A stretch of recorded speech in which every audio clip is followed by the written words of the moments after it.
Okay, guys, good afternoon one more time. Let's continue to 9. Okay, I think let me finish this part and we'll continue next week. As much as enough for today. So now next thing is distance between two vectors. When I just say distance, it is very similar or analogous in math. We say analogous. Analogous means it's similar, right? Finding the distance between 2 points. Okay, so a solution. So if you're given two vectors, let's say this vector A or vector U, and the second one is vector V. Okay, vector V. So what do we mean by distance between two vectors? We mean the distance between their terminal points, right? So we are talking about this vector, okay, the length of this vector. And we know that if we just denote this vector by what is it, U plus this equals this. So what is this vector? As you know, by just evaluating this, we have already done this. That's equal to vector V minus vector U, right? Because U plus V minus U is equal to V here. So that is the distance, the length of this V minus V gives us the distance between these two vectors. And that's why the distance between two vectors is defined as the norm of U minus V. Actually, U minus V or V minus U, it is the same thing, right? That's why in just alphabetical order, we just write it as U minus V, or it's the same thing as V minus U. For example, let's say if you're given two vectors, suppose that vector U, whose components are, let's say this 3 and 4 in two-dimensional space, and the second one is, let's say it is -1 and 5. So what is the distance between these two vectors? That means the distance between their endpoints, right? So the distance between these two vectors, let's say U and V, so that is equal to norm of U minus V. And you now have to subtract two vectors, U minus V, 3 minus -1, it is 4. So here we have 4, and 4 minus 5 is equal to -1. So we have to find the length of this vector, okay, which is equal to square root of 4 squared, that is 16, plus -1 squared is equal to 1. So the distance between these two vectors is equal to square root of 17.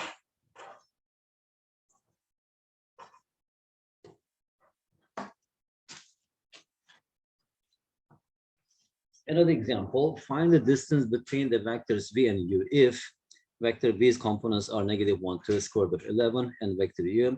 Anyway, to do this one now, you have the formula, right? So first we have to find the difference. What is V minus U or U minus V? So vector V, it is -1 to square root of 11 minus, and the second one is, it is 3 and 4, 0. So that's equal to -1 minus 3, that is -4, 2 minus 4, it is -2, square root of 11 minus 0, that is square root of 11. So that's the length of this one. So now to find the distance between these two vectors, that is V and U or U and V, so that's equal to, right, and the norm of this one, so that's equal to square root of -4 squared plus -2 squared plus -11 squared, which is equal to square root of 16 plus 4 plus 11. So which is equal to square root of 31. That's the exact value of the distance between these two vectors. 16, it is 4, and plus 11, that's equal to 31. The distance between two vectors. Okay. So the next thing is the angles. How do you find the angles between two vectors? So if you're given two vectors, suppose that it's vector U, and that's just geometry description, because for vectors in two-dimensional, three-dimensional space, actually we can just represent this relation within geometry, right? And where beyond these dimensions, where geometry does not work at the time, algebra plays a very, very important role. Okay, that's why sometimes to understand this, we're using geometry. But usually geometry, I mean, as I told you, in two-dimensional space or three-dimensional space, you can make a connection between geometry and algebra. And beyond this three-dimensional, geometry does not work. That's why also algebraically, you need to try to understand how these things are working. Anyway, if you're given two vectors, let's say this vector u and vector v, right? So actually the angle between them, it may be zero if they overlap each other, or if they have the same direction, or they have opposite direction, 180 degrees, or the angle between 0 and 180, right? And suppose that this angle is, let's say it is theta. Okay. How do you find this angle, or how do you define this angle? So this angle, I mean, cosine of theta is defined as u dot v over absolute value of, not absolute, norm of u times norm of v. Okay. Now to do this one, actually to understand this concept, for example, let's say if you're talking about, let's say this u and v from two-dimensional space, right? And how do we find this angle? So here, if I just draw a height, right, it forms a 90 degrees, okay? So actually this angle is the projection of u. I will talk about this a bit later.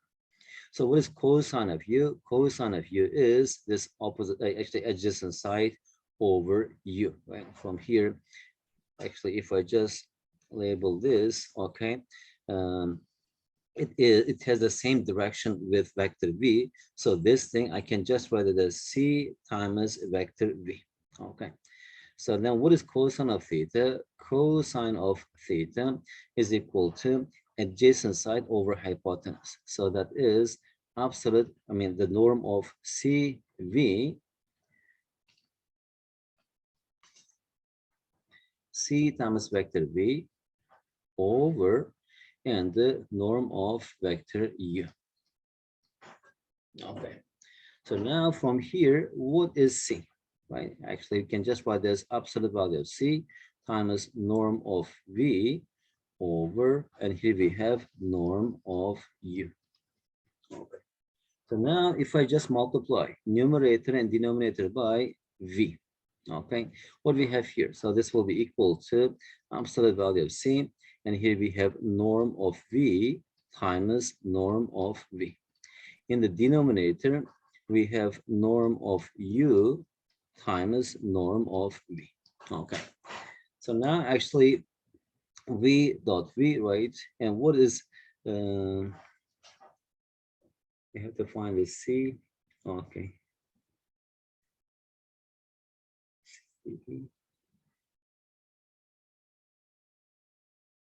Scale on this.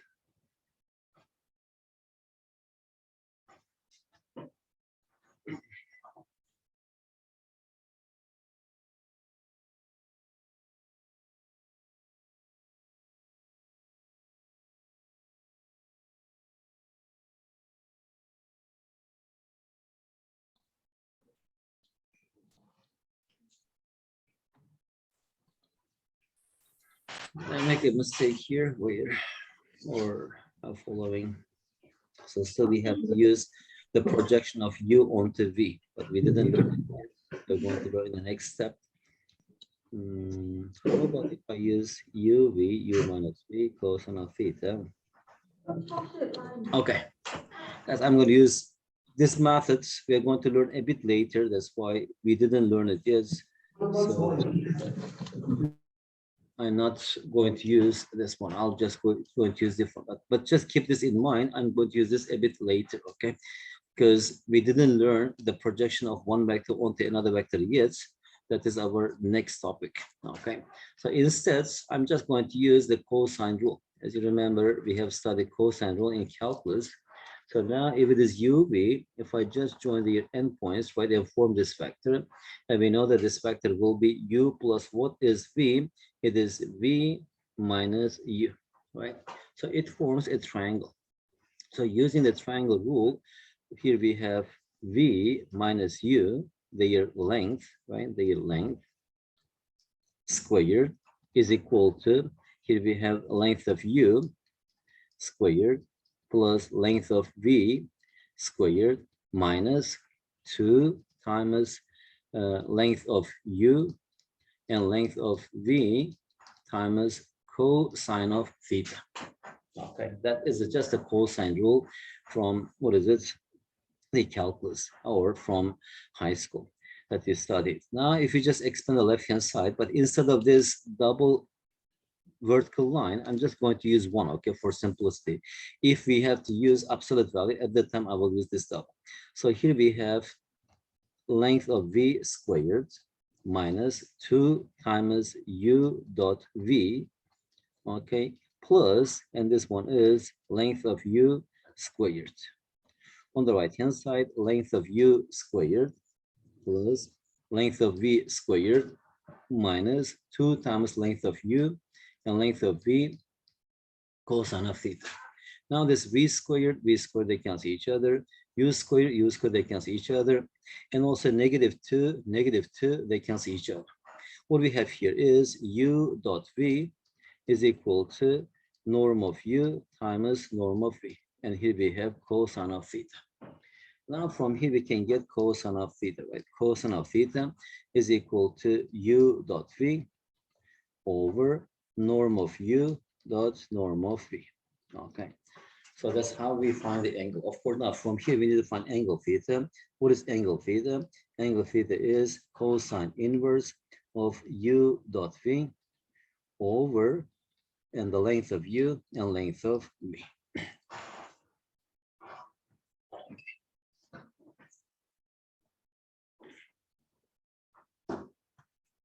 Example, compute the angle between the vectors.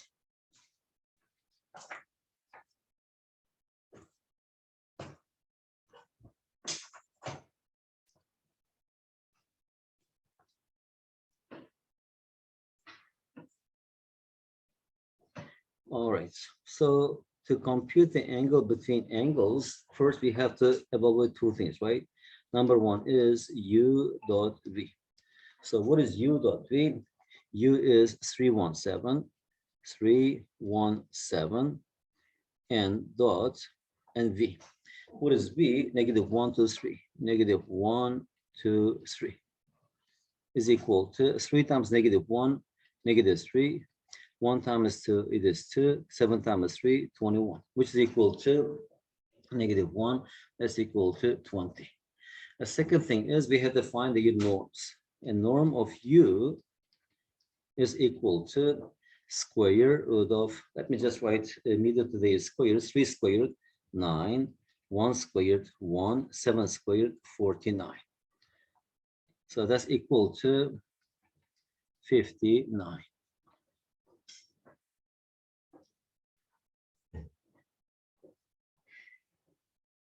And the norm of V is equal to square root of V, right? Negative 1 squared, it is 1. 2 squared, it is 4. 3 squared, it is 9. So which is equal to 13. And what is it? That's equal to 14. Now, using that formula, right, that's cosine of theta, the angle between these two vectors, this one is U, and suppose V. I don't know what angle is it. We are talking about this vector. Maybe this obtuse or acute, I have no idea yet. So if you just substitute here, the dot product is equal to 20 over square root of 59 times 14. Right? You can just write this under one. So from here, what is theta? That is cosine inverse of 20 over square root of 59 times 14. Now using the calculator, we can evaluate this value.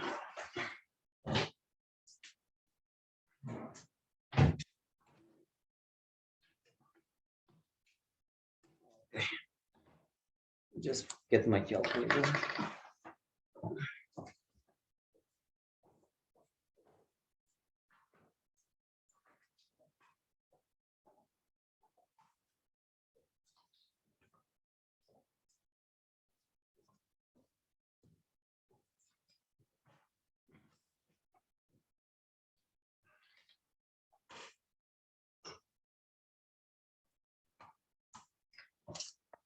All right, using the calculator, shift cosine inverse fraction. So in the numerator, we have 20. In the denominator, square root of 59 times 14. And close the brackets.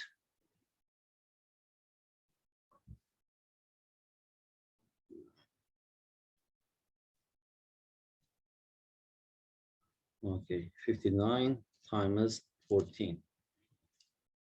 So that's equal to 45.9 degrees. So that's approximately 46 degrees. The angle between these two, what is it, that is 46 degrees in degrees. Another question, compute the angle between the diagonals on two adjacent faces of a cube.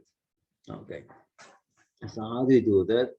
Again, first, suppose that we are given a cube, right? We can just put this on a table, and after that, we can introduce our coordinate axis. And suppose that actually the corner, one of the edges of the, what is it, cube is lying on z-axis. Z-axis, okay? So at the time, we can just write the coordinates of its vertices, right? So for example, let's say this one is x-axis and this one y-axis. For example, if you're talking about the angle between the diagonals of two adjacent faces means that two faces which are sharing one edge. Okay, you see here the coordinates of this point. Let me just label this by A. It will be 1, 0, 1. Let's say this one is B. It is 0, 1, 1. How do we know that? You see here to locate a point in three-dimensional space. But first, you have to walk. For example, how many units along the x-axis? First, I had to walk 1 unit along the x-axis, right? And after that, for y, I don't have to move. That's why y coordinate is equal to 0. Now, in the direction of z-axis, I had to move 1 unit up. And that's why its coordinates are 1, 0, 1. And how about for point B? Actually, for x-axis, I don't have to move. But along the y-axis, we have to walk 1 unit. And along the z-axis, 1 unit. And that's why its coordinates are 0, 1. And since now I know the coordinates of these two things, right? Now I can form our vectors. So OA, right? So whose coordinates are, it is 1, 0, 1. And how about OB, vector OB, its coordinates are, it is 0, 1, 1.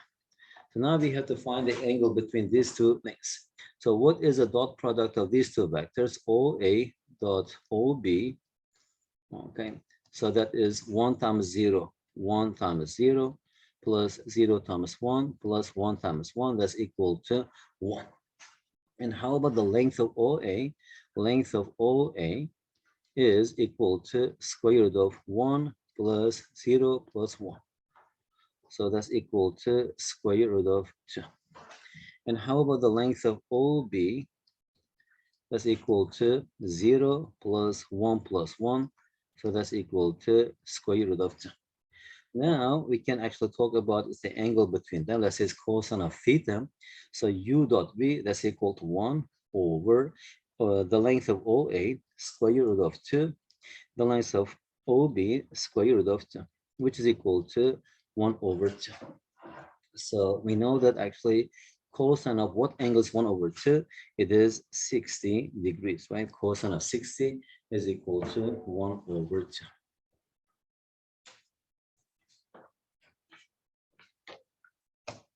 All right, now let's talk about another important thing, that is orthogonal vectors. Now from this definition, we know that two vectors, right? Two vectors, when actually they are orthogonal, if their dot product is equal to 0. Why? Because cosine of theta, the angle between them is equal to U dot V over length of U and length of V. Okay, these are all vectors. So now when is equal to 0, that means that is cosine of 90 degrees, right? So this thing should be equal to 0. And since we are talking about non-zero vectors, and what is cosine of 90? Cosine of 90 is equal to 0, right? And since U and V, it's in the denominator, they cannot be equal to 0. And since it is so, what number is divided by some non-zero number is equal to 0 if and only if U dot V is equal to 0. So that means that two vectors are orthogonal to each other in any space, maybe 2, 3, 4 n-dimensional space, if and only if their dot product is equal to 0.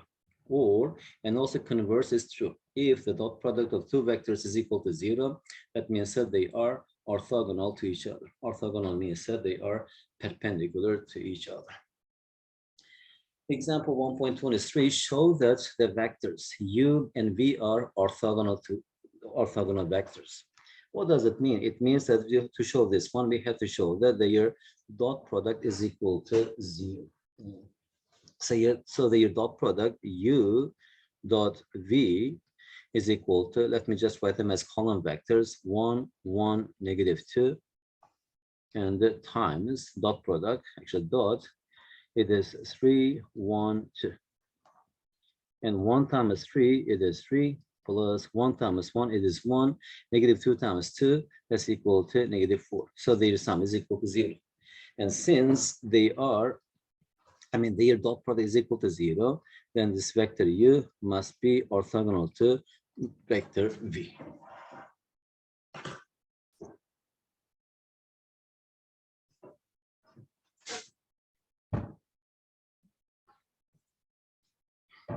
Okay, guys, we have 2 things left. Okay, after that I will finish.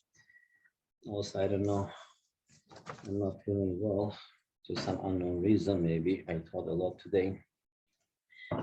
For all vectors u and v in Rn and the measure space, the square of the norm of the sum of two vectors is equal to the sum of the squares of the norms of those vectors if and only if.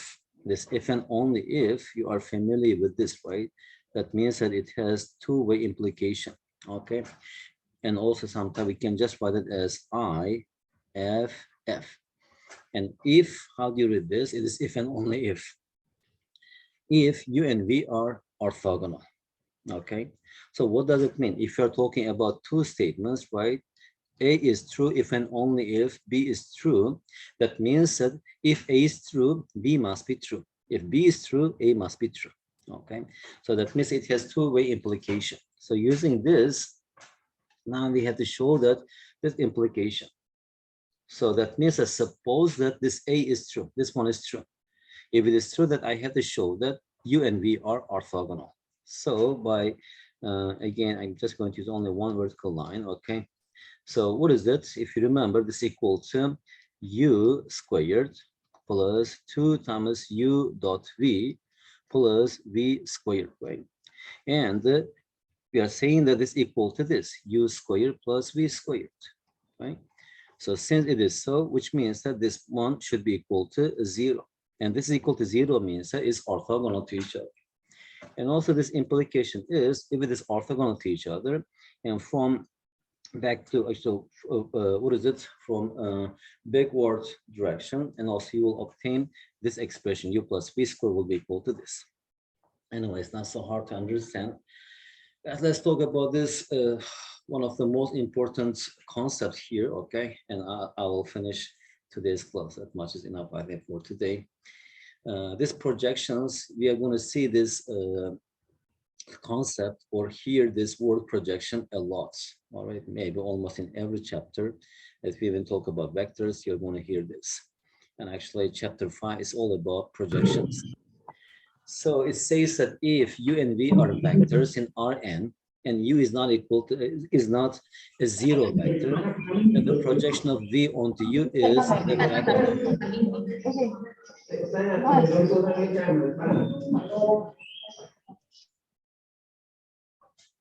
So the projection of v onto u is the vector, which is denoted by projection of v onto u, defined by this. Okay, so that means that if we are talking about, let's say we have vector u, and this one is vector u, and then we have vector v here. Okay, it doesn't have to be like this short. Okay, it may be in different direction. Maybe we'll show this later. I'll show this later. So let's just write it like this, okay? So, and also this angle is theta. And how we're defining this projection? Actually, what does it mean? This projection means that what is the vector lying or having the same direction with vector u that is closest to vector v? The projection means this. And that's why in approximation, this idea is used a lot. Okay. So if I ask you, what is that angle that is closest to this vector v, which is lying or parallel to the vector u? And definitely, how do we know that? We can just drop a point, right? And this point is the closest point. So actually, it will be this vector. So this vector, let me just rewrite this one, redraw this one. So this vector, let's say it is w.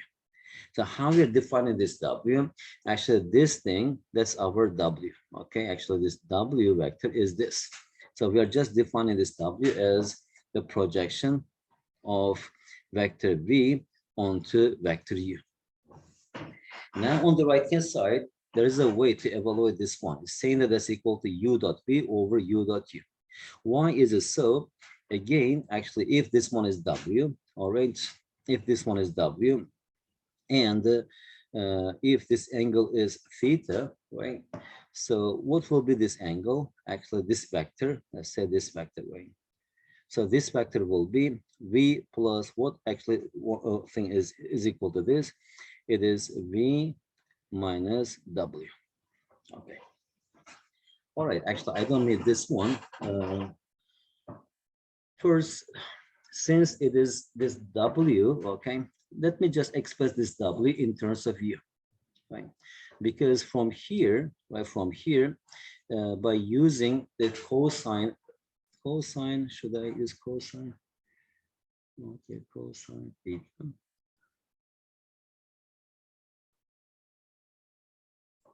Okay, cosine of theta.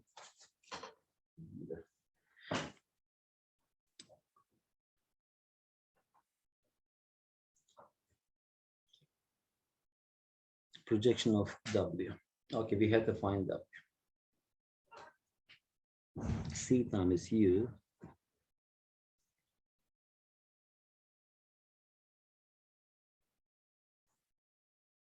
Okay, so let's continue. So suppose that here, because W has the same direction with U, that means that if I multiply or scale this U, we will get W, right? That number, let's say it is C. Some scalar C times vector U is equal to W, okay? At the same time, actually, if I just normalize this vector U and multiply this by some number, right, we can get W. So that means that what is W? In another way, W is equal to vector U and normalize this. So we will get unit vector in the direction of U and right, and multiply this by the length of W. So here, multiply this by, this is a vector, right? This unit vector, and multiply this by the length of W. So it gives us vector W, okay? So from here, what is vector W? Okay. So let me just write this one as vector W over, it is magnitude, is equal to vector U over and U. Okay, so it's a unit vector. They are the same thing. So vector U, C times U.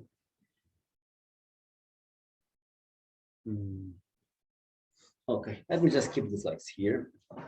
Now again, if you just find the cosine of theta, right, it is equal to the norm of C times W. C times W, it's just W, right? So it is norm of W, right, over and the norm of V. Okay. So, and also we know that what is cosine of theta? Cosine of theta is equal to V dot W over magnitude of V times magnitude of W.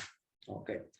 Now from here, you see, I can just, what is it?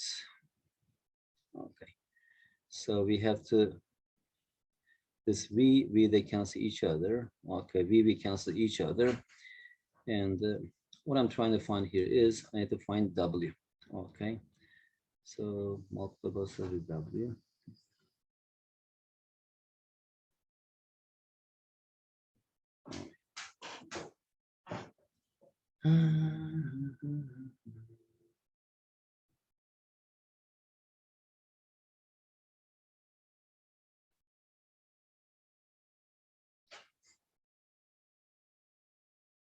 we have to find W. Okay, W. And what is vector W? W is equal to, so that's unit vector times absolute value of W.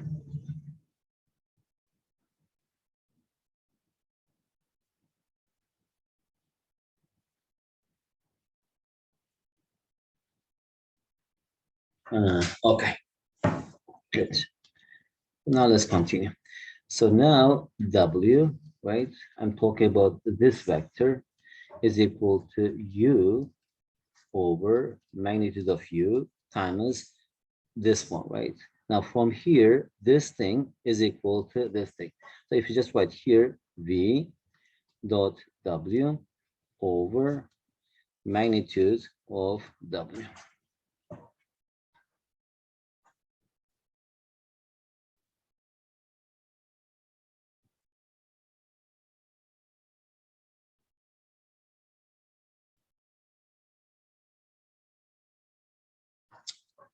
Oh my gosh, what's wrong here?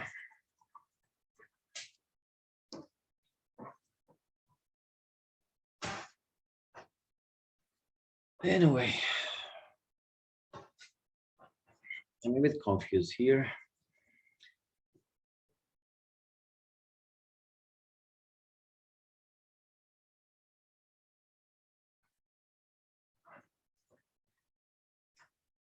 W, okay, the vector, we have to find this projection of V onto U, V minus W, cosine of theta is equal to V times W over, okay, with this one, all right. So from here, this becomes each other, okay.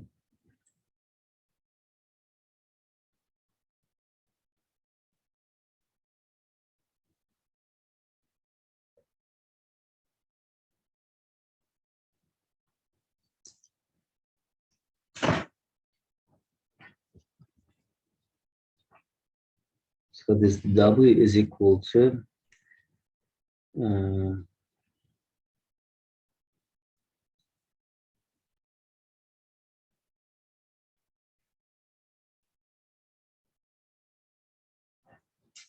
okay, W is equal to the length of V, and here we have UV.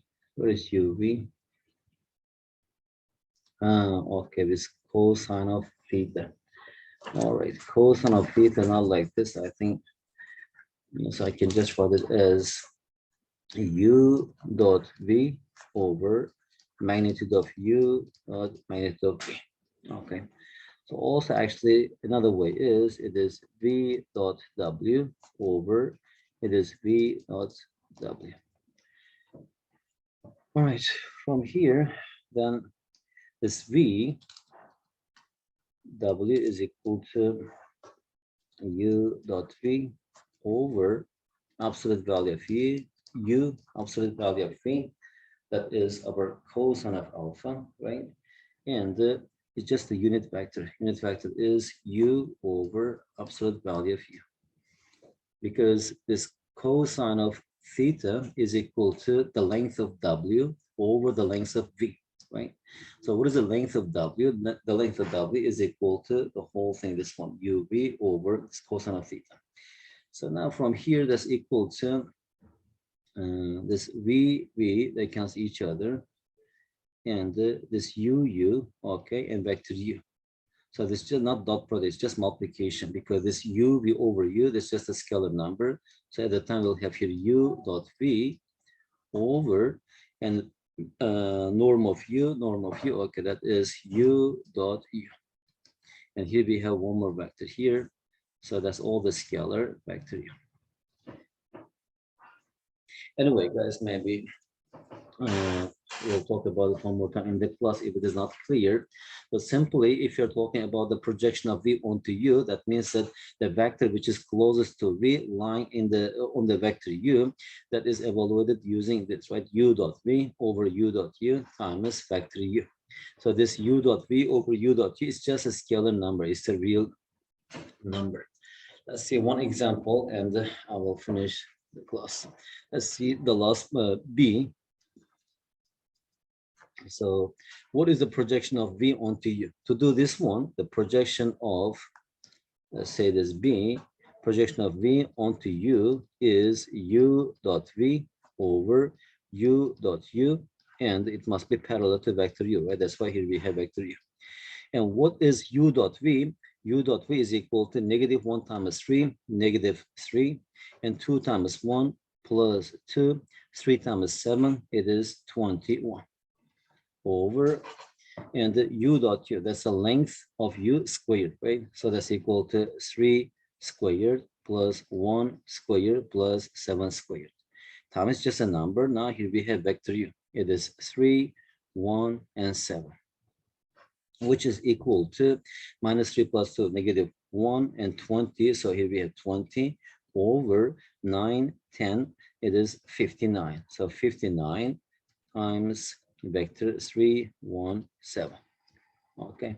Or either you can just bring this inside this bracket, or you can just leave it like this. So what is it? Is here we have something like this: C times a vector U.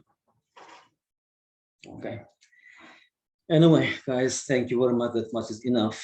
I'm also tired. So, okay. Have a nice weekend. I will see you next Tuesday. Thank you. Bye-bye.